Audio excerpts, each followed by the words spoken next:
Welcome to the Movement Driven Podcast with Dr. Greg Goldberger, where we help you bridge the gap between pain and performance. Each week, we'll share strategies, insights, and real-life applications to help you keep moving and stay driven. Now, let's get into this week's episode of the Movement Driven Podcast. Hello, everyone, and welcome back to the Movement Driven Podcast. I'm Dara, Dr. Greg. How you doing today? I'm good. How are you, Dara? Good. I'm doing great. I am really excited for today's episode because we kind of get to love on our patients a little bit. That's right. And spotlight them and kind of talk about them. And in a way, it's still, spotlighting you. But at the same token, I guess it is. Yeah. At the same token, the patients that come in and they listen to you and they do their homework, this is the outcome that can happen. It can be for anybody. Yeah. So we're going to talk about how some patients avoided surgery and got back to doing what they love just by coming to you and getting the pain managed and taken care of and doing the work and putting those exercises in. So let's talk about that. What patient, what story do we have today to share about their success? Yeah, I've been trying to think which patient I wanted to share today. Because there's just so many of them that we've helped. Oh, not to toot your own horn or anything. But it is cool. It is kind of thing that, as a therapist, how is it not one of the more enjoyable things? For sure. Of what you're able to do is like you were able to help people avoid surgery. And luckily for us, it does happen kind of often. Like people come in here and it's like, the doc thinks I need surgery. It's like, all right, let's give it a try. Like that's all we can do. I never make any promises. I've learned that early in my career. Never promise anything. But I think, when we implement the right strategy and we give it some time and the patient just trusts us and just buys in, we can really make some really cool changes over time. And so the patient I landed on was one that she had pain for several months. She was in a car accident, had neck and shoulder pain. Doctors told her, listen, if you don't get surgery, you're never going to lift your arm overhead again. You're never going to be able to do this. And she was dealing with it and she was stressed and she had young kids and she was trying to manage this. And she found us. I think she had tried PT elsewhere, tried chiropractic, massage, all this stuff. And I think it was another patient of ours referred her. So it was a friend of a friend. And she came in and, I had the conversation like I'm having now. I'm like, I'm not going to make you any promises. You've tried all these things. Like, hopefully I can find something that other people haven't been able to. And we started working on it and we found the right muscles and we found the right things that she was guarded in and weak in. And before you know it, she's like back to lifting overhead, back to, I think she was an F45 or if I remember correctly. And she's doing really well lifting overhead and never has any issues. She was having neck and shoulder pain. The doctor wanted to go in and do a shoulder surgery. And I was like, I think a lot of this pain is coming from the neck, honestly. And we did some dry needling. We got the muscles to fire in the right fashion, and she's doing awesome now. Yeah. At least I haven't talked to her in a few months. For the last I heard from her, she's doing great. No, that's awesome. So what do you think was the difference there? Like what was what you were doing different than what she had done before? So I do think in some ways, like, people are often looking at a patient as a diagnosis. Like, you're either a neck pain or you're a shoulder pain or you're this. And I think in a lot of ways, the insurance model that we live in drives that. I.e., when I was like, if you came to me and you had a neck pain diagnosis, but I think a lot of that's coming from your core strength. Sometimes I'd be fought on, well, why are you doing these exercises? You didn't do anything for the neck. It's like, I did everything for the neck. Mm-hmm. Here's my philosophy. Here's my hypothesis. Here's what's in my head. And the way that a clinician is taught in grad school and definitely my residency is like, if you can give me good logical reasoning as to why you're doing this process of treatment protocol for your client, then that's fine. Let's try it out. Like, there unfortunately is a lot of trial and error in this. Mm-hmm. But you have to have some sort of like, here's what I'm thinking and why this should work for this person.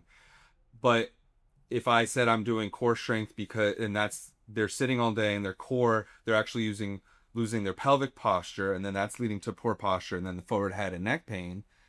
Oh, if I said that, well, no, you got to work on their neck. It's like, well, so now I'm either like committing fraud and not writing my notes accurately or not getting reimbursed adequately. And And so this is what PTs in the insurance world deal with, and that doesn't allow them to be good clinicians. So I think that's part of it. Like success with PT, they had that plus 2 other people, and they couldn't do manual therapy or dry needling that day, or they couldn't wash her on form, which I think is the biggest difference, which I'll get into in a minute. Or then you go to the chiropractor and they're working on neck, and maybe that's alleviating, and I'm sure that helped our process. Sure. But it doesn't do anything to restore movement and restore strength and restore range of motion other than alleviating pressure on a disc in your neck. And so I think what we do here is as comprehensive as it can be, because it's centered around movement. It's centered around decreasing overstimulated nervous system through manual therapy techniques and the proper exercise.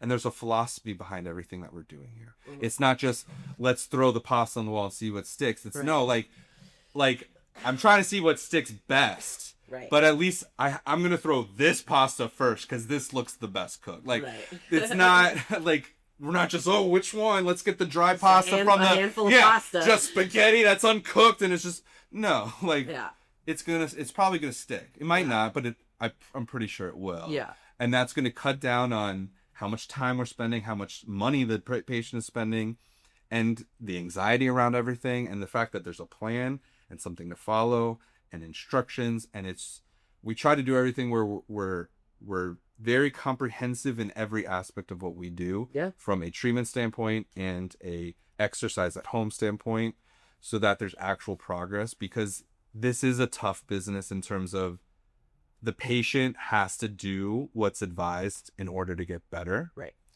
And seeing us once a week or once every other week is tough if they're not able to hold up their end of the bargain. Right. So I think there's so many factors of why this patient I'm thinking of didn't get better prior to us. Another one is the doctor saying you need surgery and are we going to get better? How dare he? Because she got way better in 3 visits. Yeah, I feel like that makes him not a good doctor. Yeah, even if you think that, you could phrase that way better. I strongly believe that the surgery is the best thing for you. Right.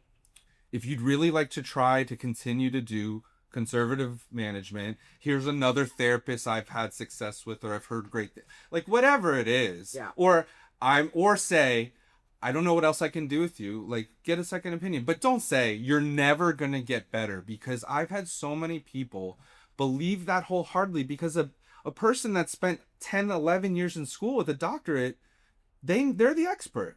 If they say that to you, your psyche's going to believe it if you trust that doctor. Yeah. And that doctor might be right, but he might not be right. And what's the old saying? I think it was Henry Ford, whether you think you can or you think you can't, you're right. Yeah. Well, gosh darn. Yeah. So I think there's a fine line between being honest and upfront and giving your patient all the information so they can make a advised, good decision on their health care. But there's also a really good way to do that doesn't destroy any hope this person has of functioning as a young mother. Right. Screw you, dude. Yeah, no, for sure. Just last question, and then we can wrap this up about, just because you mentioned how, patients kind of need to hold up their end of the bargain. Yeah. Do you see a difference in timeline of healing process or getting better movement process, things like that, for the patients that you can tell are doing the work outside of here? Oh, 100%. I know. I feel like it was a rhetorical question, but now, by all means, there are some people that are putting the work and we're not seeing the results, and then we're back to the drawing board and we're figuring it out. And if I'm not making the difference, I will happily, hey, let's get somebody else, because I'm not helping you right now. Let's find the right person. That. It happens. Mm-hmm. But for the most part, when somebody's doing their stuff and we're reviewing exercises, I'm like, oh, I can tell you got way better at that. Good job. Blah, blah. Versus, which exercise? The one, I don't know the names. I know you don't know the names, but I just showed it to you. So and this is all in fun banter, obviously, but they'll say I didn't do most of the people come to see us. They're like, I'll be honest, Greg, I didn't do my exercises. Yeah. I'm like, that's fine. Here's your little lecture for the day, and then we get right back into it, because in part people are paying me to hold them accountable. Sure. we all need that a little. We need a little push sometimes. We need a little external motivation sometimes. And part of my responsibility to my clients is to be the coach and the mentor. And hey, let me hold your hand if I got it. That's fine. Yeah. Let's do it though. And let me motivate you. Whatever you need from me, I try to do for my clients. But for the most part, most of our clients are great, and they do everything that we tell them to, and they get better. And everything is usually on a pretty decent timeline. And when that gives me ability of when they're not improving, hey, pause. Let's send you back to the doctor and see if we're missing something, or whatever it is. Yeah. But yeah, I think it's just kind of paying attention to that detail. And then just to wrap it up real quick, the other thing I think sets us apart is like, you go to therapy a lot of times, like 2 to 3 times a week. Like, first of all, who has time for that these days? Second, especially if kids and job and this. And second of all, by the time you've done 12 visits and it's 4 weeks in, your body's just starting to respond. And you've paid $60 a visit in copay, and you're just starting to get better. And a lot of that was no progression in exercise. So once you learned the exercises, you could have replicated that at home. That's my opinion. So what we try to do is see people once a week, go over these exercises, make sure form is impeccable, send you videos of me on camera. This is the form I want you to do. Keep repeating it. Look in the mirror. Call me when you can. We're with you between visits. So we're trying to put in that extra, for every step the other competitor's doing, we're trying to walk that extra mile. Yeah. And if we got to hold your hand through the process, we certainly will do that happily. Yeah, absolutely. Well, if you've been listening to this episode and you feel like that's you've been kind of trapped with, some results from doctors saying some scary things, and thinking that you're never going to get better, go ahead and visit us, movementdriven.com, book a discovery call, and we'll get you on the schedule. It can't hurt. Yeah. Awesome. Well, thanks, Dr. Greg. This was a great one. Super excited to hear about some patient success. And it's always a good thing to know that what you're doing is working. We're cooking with grace here. So thanks, and we'll see you on the next one. See you guys. Thanks for tuning in to the Movement Driven Podcast with Dr. Greg Goldberger. Want to see how we're helping people in Jacksonville bridge the gap between pain and performance? Head on over to movementdriven.com. Until next time, keep moving, stay driven.